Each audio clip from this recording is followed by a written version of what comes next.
Is this the best time to study in the UK? Oh wait, should you even study in the UK? Oh wait, did the UK government just make changes again to the student visa? Are these some of the questions that are swirling around in your mind? Because if they are, you should watch all the way till the end because I'm going to try and help you figure these answers out. Hi guys, if you're new to my channel, my name is Ashika and on this channel we talk about moving to the UK. Now, the year opened on a high with the amount of news that is floating around with regards to the student visa in particular. Now, obviously, with the deadlines approaching really quickly for the September intake, which is the largest intake, there's obviously bound to be a lot of confusion and a lot of tension in a lot of people's minds who plan on applying. So in today's video, we're talking about the 3 changes that are being considered. Changes to the graduate scheme or the PSW, changes to the number of hours that a student can work in the UK, and changes to dependent visas of international students. Now with that, let's dive in. Now, a couple of days ago in leaked advice, Suella Braverman, who is the Home Secretary in the UK, proposed to cut the duration of the graduate visa in the UK.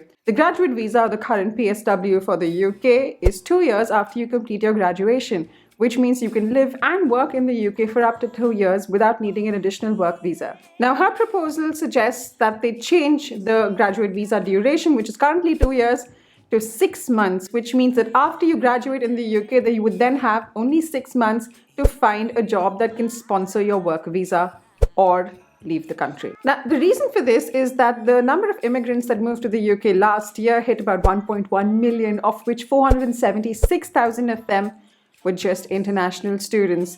And a pledge that the Home Secretary had made a little while ago, the government had made earlier, was to basically cut net migration. So this is in keeping with that. Now, obviously, there is pushback from a lot of really good universities because, to be really honest, it then means that competitor countries like the US, Canada, Australia then become more attractive to students who are looking to study, and that top colleges in the UK might then actually start losing out really talented students to these other countries. Another reason for college pushback is because international students kind of make up for the chunk of the fees that are paid in colleges over here, and without those students coming in the numbers that they have been coming in, most of the colleges here are going to feel some sort of financial strain. Now, the challenge, if this actually gets implemented, is that students are then faced with a time crunch to find a job, and considering that the country is going through recession and inflation, a lot of companies are really conservative in their hiring decisions now, which makes this entire process all the more difficult.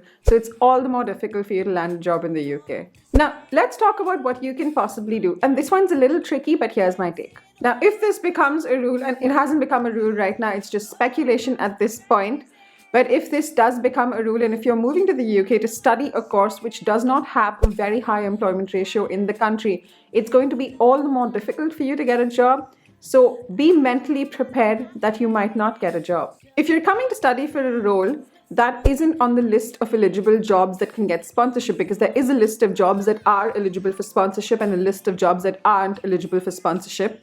And if you are thinking of coming here and studying something like that, like think if you want to be a cook, and if you're thinking you'll work your way up to becoming a chef, because a cook doesn't get sponsorship in the UK, but the role of a chef does get sponsorship in the UK, you might want to rethink that, because here's the thing, 6 months is not enough time to work your way up the ladder. So if you are planning on making a shift to a role that can offer you sponsorship, or a role which has a higher chance of getting sponsorship, it might not happen. If the role that you are considering is on the list of eligible sponsors, it simply means that from the moment you move to the UK, your only primary goal will be to hustle, to network, and do whatever you can to get that job, because 6 months later, you've run out of time. So you will have no time for anything else. Another thing you can consider is understanding how the UK job market works and understanding how you can land a job in the UK. Now, if you aren't really sure where to begin, I would suggest signing up for my course, because it basically details everything about the job market in the UK, how you can land that job, how you can make a CV, where to look for jobs amongst job portals and agencies that very specifically offer you jobs with visa sponsorship, and a lot more. And while I have you here, don't forget to hit the subscribe button and click on the bell icon for notifications. Now, the second update is definitely better news. The Prime Minister Rishi Sunak is considering increasing the number of working hours for international students in the UK. At the moment, an international student is allowed to work for 20 hours per week during term, and when it's not term time, they can work for up to 40 hours a week. The PM is proposing to increase that to 30 hours per week, or completely doing away with any sort of restrictions on the number of hours that students in the UK can work.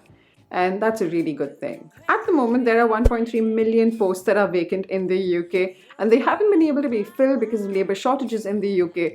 So, to be really honest right now, I think the economy can use all the help it can get. So, these positions should ideally be filled in just to get the wheels turning and kickstart that economy. The challenge here is there's a pushback from some universities saying that the increased number of hours will probably distract students from the courses that they are here to do.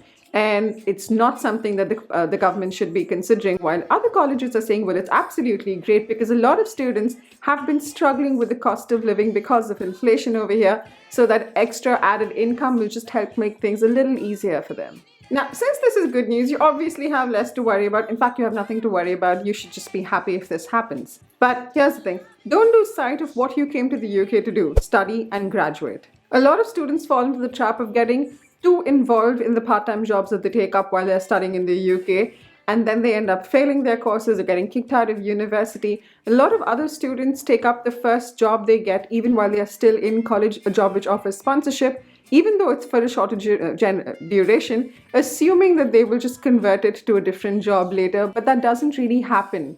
That's the challenge there. At the end of this 2-year period, and once your 6 months run out, if you've managed to not complete your degree, you're going to face a huge challenge because then no one's going to recruit you because you didn't really graduate from your college here and you don't have a degree for the course that you came to study, so you can't really do that job either. Now, another change the government has been mulling over is whether international students can bring dependents to the UK or not. Now, rumours in December suggested that the government was considering scrapping dependent visas for international students, simply because they felt that the dependents that were coming in were either not working or working in low-income jobs and thus not contributing enough to the economy. Now word has it that the government is considering allowing foreign students to bring in dependents only if they are studying a postgraduate research-based course, which is at least for 2 years. Now, if this happens and if you are one of those students who have a family who you were planning on bringing along with you, it can be a huge challenge. I mean, I get it. I would not like to leave my family and go and study in the UK, or I wouldn't like to be left behind either. But if this is your situation, you might want to consider courses that allow for dependents to come into the UK or countries that allow for dependents to come in without restrictions. But here's the thing, don't jump the gun yet because there is no official confirmation until now. So that doesn't mean you cancel any acceptance that you've gotten or send a refusal letter. Don't do anything right now. Wait for any official news to come out. Now, if you're still planning on studying in the UK, which I highly recommend, by the way, it can be quite a challenge because the costs can be quite considerable. But the good thing is there are a lot of scholarships to try and help you out with those costs and manage those costs. And there's a bunch of them available. So if you are interested and you'd like to know which scholarships are available and how much they can cover you, all you need to do is watch this.